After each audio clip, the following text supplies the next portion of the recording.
Hello everyone, welcome to the Old Man and the Read. My name is Jerry. Today I'm going to talk about the books I read in the month of February. Most of the books I read were literary fiction, and I believe of those 4 were short story collections. I did read 2 nonfiction and 1 small book of poetry. So I'll show you the books I've read. The first book I read was The Book of Goose by Yi Yun Lai. This follows a young woman, Agnes, and she's learned about the death of her childhood friend, Fabienne, and she begins to reminisce about their friendship. The 2 of them grew up in rural France in the early 1950s, and Fabienne had a fairly dominating personality, and she seemed to be able to manipulate Agnes fairly easily.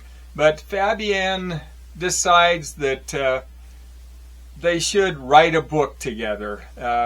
So they do this, and the way the book was written was Fabienne dictated it, and Agnes wrote it down because her handwriting was better.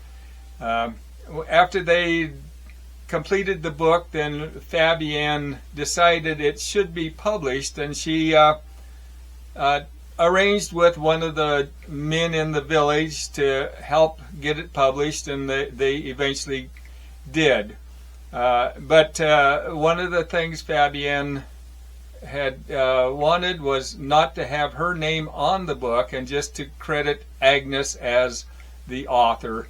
And so the book was published, and Agnes became a famous child prodigy writer that opened up a lot of opportunities for her. The next book I read was God's Little Acre by Erskine Caldwell. This was a book published in 1933 and actually had been banned after it was published. But it follows a man named Tai Tai, and it is about him and his grown family. They're digging up his property in search of gold. It's a rural farm that really they're just in dire straits on, and they're looking for gold. But Tai Tai has 2 sons, Buck and Shaw, and 2 daughters, Rosamund and Darling Jill. And then his son Buck is married to a beautiful woman named Griselda. But along with their very dysfunctional activities and character, the women in the story seem to have really a high sexual urge and want to have sex with just about everybody. And I'm guessing that's why the book was banned. It was probably just a little too risque for that period. The next book is Great Short Works of Willa Cather. This is just really a fantastic collection of 10 short stories. The ones I liked, one of them, which I think might have been my favorite, is Eric Hermanson's Soul. And Eric belonged to a very strict evangelical church. But a friend of his, the friend's sister came to visit, and Eric secretly fell in love with her. But then the last night of her visit, she asked Eric to dance with her, and so he did. And after his minister found out about this, he told Eric that condemned his soul for damnation. Another of the short stories I thought was really good is A Wagner Matinee. And this is about a young man whose aunt has come to visit him in Boston, the place she had left 30 years before to go homestead in Nebraska. So she's come back after 30 years, and he takes her to a music concert, just like she had gone to 30 years previously. And the last story I'll mention is The Bohemian Girl. And this is about a young man who returns to his mother's home, and it turns out after 12 years of being away, and it turns out the reason he had returned was that he could get back the girl that he had left, who had then married his brother. Next book I read was While the Women Are Sleeping by Javier Mariez, another short story collection. I believe there were 10 short stories in this book. The best, I thought, was the title story, When the Women Are Sleeping. And this is about a man who has seen a bald, fat man at the beach with a very much younger woman that he's with. Then he sees that man late at night sitting by the pool and goes over and talks with him.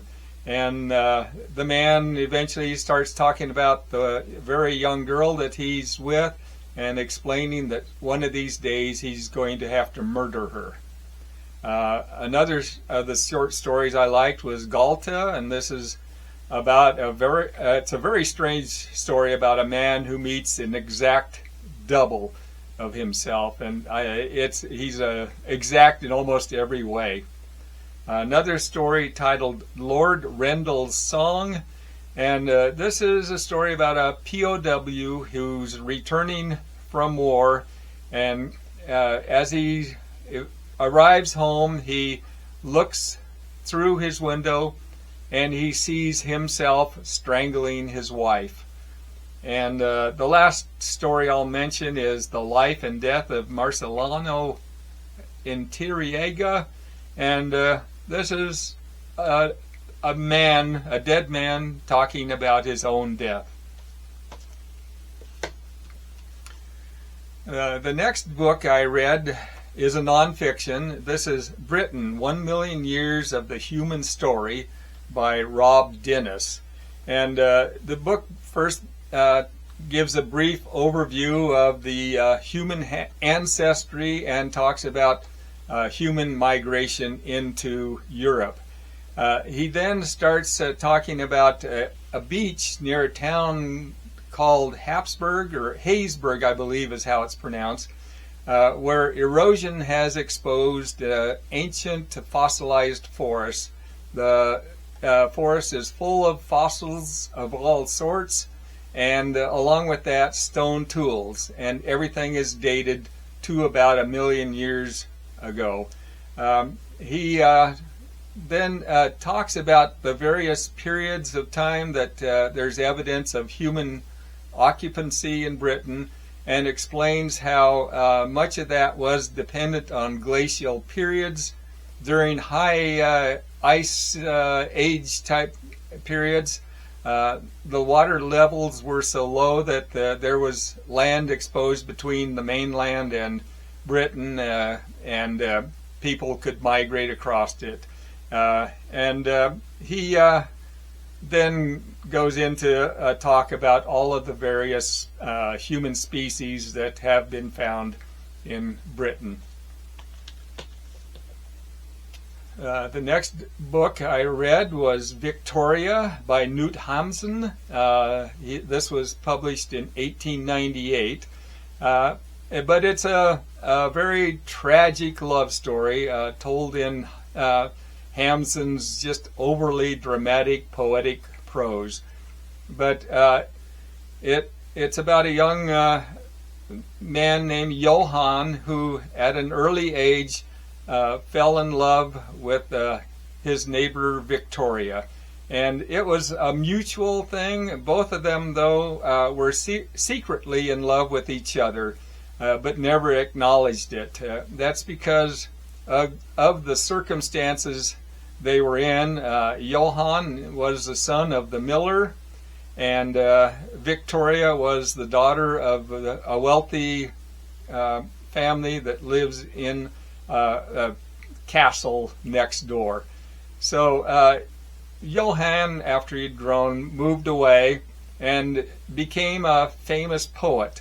But he would come back and visit periodically with his family, and he would see Victoria when he came back. And during one of those visits, he confessed to her that he was in love with her, and she told him that she also had been in love with him. The problem is now she's engaged to a wealthy nobleman, but circumstances just prevent anything going from there. The next book I read was The Voyage Out by Virginia Woolf. This was published back in 1915, and it's basically a love story between Rachel and Terence, but it's a lot more than just that, I guess. But it begins as a sea cruise to South America, and it begins with Mr. and Mrs. Ambrose and their niece Rachel. They're going to a fictional British colony in South America called Santa Marina.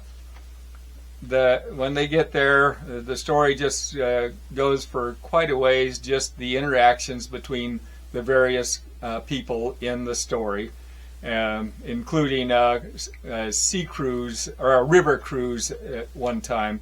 But the most glaring factor about the book, I thought, was it appeared that Virginia Woolf had a complete or didn't have any knowledge of South America. She used very vague descriptions in her description of the land, and a lot of it sounded more like England to me than South America. And the story, most of the drama, happens at the end of the book. The next book I read was When I Was Mortal, again by Javier Mariez, and this is another short story collection.